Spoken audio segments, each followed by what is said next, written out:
यह एक गांव की कहानी है जहां एक रहस्यमयी झील थी।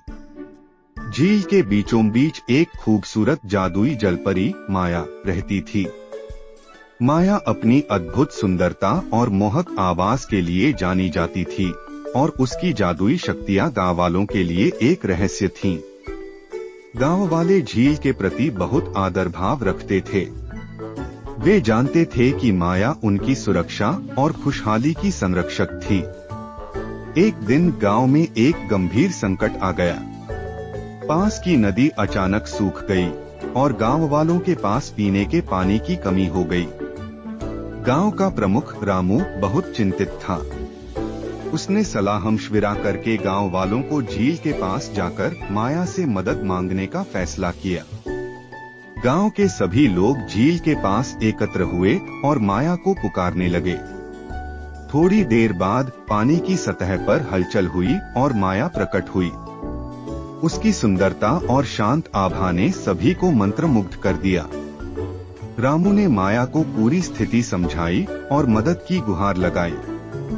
माया ने उनकी समस्या को ध्यान से सुना और कहा, मैं तुम्हारी मदद कर सकती हूँ, लेकिन तुम्हें वादा करना होगा कि तुम झील और इसके आसपास की प्रकृति की हमेशा रक्षा करोगे। गांव वाले तुरंत वादा करने के लिए तैयार हो गए। माया ने अपनी जादुई शक्तियों का उपयोग किया और अपने सुनहरे हार को छूते ही नदी में फिर से पानी भरने लगा। गांव वालों ने खुशी से झूम उठे और माया का धन्यवाद किया। समय बीतता गया और गांव की समृद्धि लौट आई। लोग अपनी प्रतिज्ञा को निभाते हुए झील और प्रकृति की रक्षा करते रहे। एक दिन गांव में एक बुरी ताकत ने प्रवेश किया। यह एक दुष्ट जादूगर था जो गांव की खुशहाली को नष्ट करना चाहता था। उसने झील को दूषित करने का प्रयास किया ताकि माया की शक्तियां कमजोर पड़ जाएं। माया ने दुष्ट जादूगर का सामना किया और एक भयंकर युद्ध छिड़ गया। माया की जादुई शक्तियां और गांव वालों का सहयोग मिलकर दुष्ट जादूगर को पराजित किया। जादूगर भाग गया और फिर कभी गांव की तरफ नहीं आया। इस घटना के बाद माया और गांव वालों के बीच का बंधन और भी मजबूत हो गया। गांव के लोग माया को अपनी रक्षक और संरक्षक मानते रहे। उन्होंने झील की देखभाल और उसकी पवित्रता को बनाए रखने का वादा निभाया।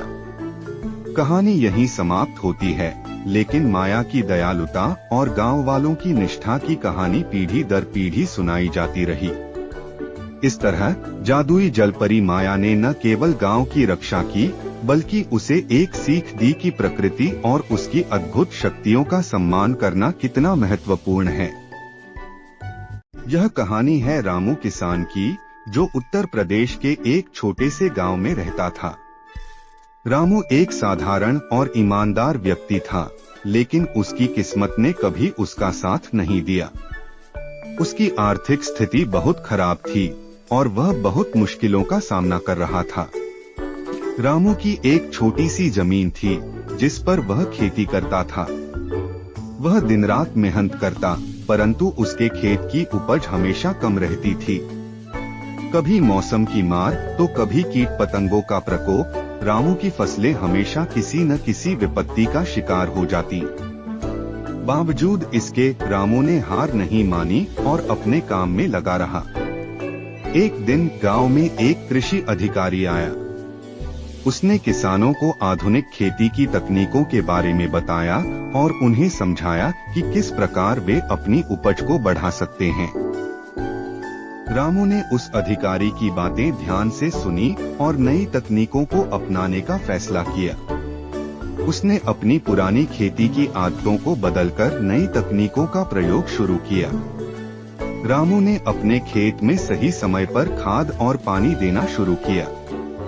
उसने अच्छी गुणवत्ता के बीज और उर्वरक का उपयोग किया।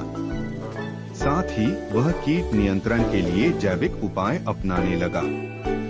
धीरे धीरे उसकी मेहनत रंग लाने लगी। उसकी फसलें अब पहले से कहीं ज्यादा अच्छी होने लगी। गांव के बाकी किसान भी रामू की सफलता से प्रेरित होकर नई तकनीकों को अपनाने लगे। रामू की आर्थिक स्थिति में सुधार होने लगा। उसने अपने बच्चों की पढ़ाई के लिए पैसे जुटाने शुरू कर दिए और घर की मरम्मत भी करवाई। गांव में उसकी मेहनत और समर्पण की कहानियां फैलने लगी और लोग उसे सम्मान की दृष्टि से देखने लगे। रामू का जीवन बदल चुका था, लेकिन उसने अपनी सरलता और ईमानदारी को कभी नहीं छोड़ा। उसने हमेशा अपने गांव और अपने लोगों की भलाई के बारे में सोचा। उसने बाकी किसानों की मदद भी की और उन्हें नई तकनीकों के बारे में जानकारी दी। रामू की सफलता ने उसे गांव के एक महत्वपूर्ण व्यक्ति बना दिया। गांव के लोग उसकी सलाह और मार्गदर्शन को बहुत मानने लगे। रामू ने गांव में एक छोटा सा कृषि समूह भी बनाया, जहां किसान एक दूसरे के साथ अपने अनुभव साझा करते और एक दूसरे की मदद करते। एक दिन रामू ने सोचा कि क्यों न गांव में एक छोटा सा स्कूल खोला जाए, ताकि बच्चों को अच्छी शिक्षा मिल सके। उसने अपनी थोड़ी सी बचत और गांव वालों के सहयोग से एक छोटे से स्कूल की स्थापना की। अब गांव के बच्चे बेहतर शिक्षा प्राप्त कर सकते थे और एक उज्जवल भविष्य की ओर बढ़ सकते थे।